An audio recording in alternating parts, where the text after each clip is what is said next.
Oh, hello everyone, hope you are all keeping well. I'm at home today in my back garden.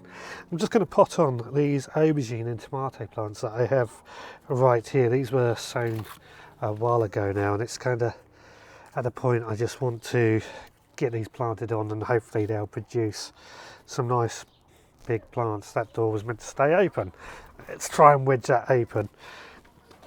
Anyway, well, I wanted to talk to you today about something and kind of show you my plans with my garden at home. Now, I've been thinking about this for quite a while, and somebody commented on yesterday's video about security on the allotment and would I lose all my veg, and I think that's a very, very valid point and something I am actually a bit concerned about. But my ambition this year in the home garden was to really kind of make it everything is edible that is grown in this garden. I say everything, there's a couple of trees and things my wife didn't want me to get rid of. Now, with the recent events going on, it makes more and more sense that I grow more and more edibles in my home garden. As I said, that was my plan this year anyway.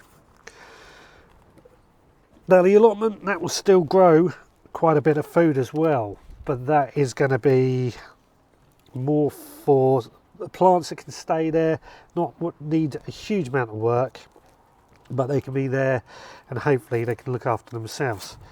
Whereas my home plot, I kind of want this to be the bulk of my food. Well, with thinking of this, and something I've always been really fascinated in was the victory gardens from World War II and the Dig for Victory campaign. The way that every garden was turned into a food production machine. And this has made me think that what I want to do now, given the current circumstances, is to turn my garden into a modern day victory garden. Now, not only feeds me and my wife, it can feed my family, my friends, my neighbours, and even passers-by. That's what I aim to do, which means I've got to turn this garden into a lean, mean food producing machine. But I say a modern day for various reasons. I want to keep hold of some of my modern stuff, such as my veggie pod, which is absolutely awesome for growing salad leaves and items like that.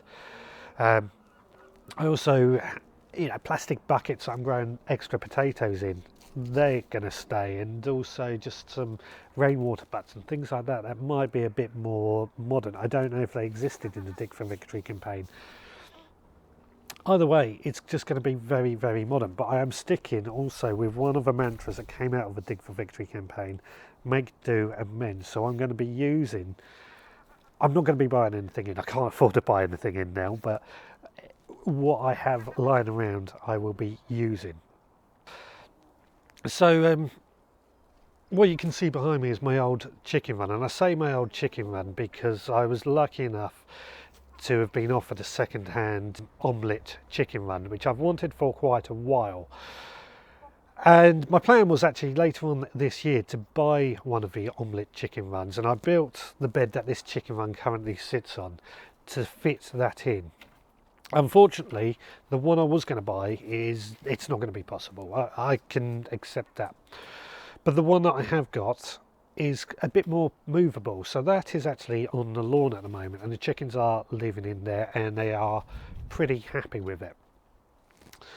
But this one here, that I'm going to have to move that out the way, give it a good lick of paint and really tart it up as a project. And then that can go down the allotment later on. But the bed that it actually sits on, my idea was going to build 3 or 4 of these beds, and I was going to let the chickens run over them when they're empty so they can do all the weeding and spread all the manure and look after the ground. Unfortunately, I'm not going to be able to buy the wood that I made those beds from. That's not a huge problem. I'm not that fussed because now I'm going to be turning pretty much this entire area into a food production machine and just trying to produce as much food as possible. I said in a previous video about microgreens. Well, I've been growing my microgreens on, and they are sitting in my kitchen worktop, and they seem to be growing quite nicely. Now, other things that I will be doing, I could be using the shed rooftops to grow more food on. My greenhouse is jam-packed with food, and I can see stuff has fallen down, so I've got to sort that out in just a second. And but yeah, there's just so much potential I've got going on. Obviously the chickens, I've got 3 chickens and they're providing us with plenty of eggs. I've had quail for quite a while, and the other day I also managed to get hold of well, it was 3 new female quail, but now one of them flew away and we've only got the 2. So I'll be getting quail eggs as well, which gives me the opportunity to also breed more quail, which will hopefully give us more eggs in the future. But overall, this entire area is just going to become a food producing machine. That's my plans, and it's going to be full up of tomatoes, cucumbers, lettuce. I've got the pots of potatoes, and the pots are staying because they can be moved around should I need more growing space. What else am I going to be growing? I've got some swede in one of the old beds, which I planted out a bit late last year, and they seem to be growing quite happily, so they're going to stay as well. And then we've got peas, beans, just anything I can grow is just going to grow here, a lot like my allotment. Well, I better get back on to potting up these aubergines and tomatoes, that way they've got more chance to grow into the food that we're going to need later on in the year. But what are your thoughts? Are you thinking of turning your garden into a food production machine or a modern day victory garden, or are you not bothering? Let me know in the comments. I'd love to hear from you. You may not be lucky enough to have a garden, of course, in which case I've got a few ideas that you can find out on the podcast of what you can do if you don't have a garden. Anyway, for this video, and I'll be back again on another daily vlog tomorrow, please take care, and I'll see you again next time.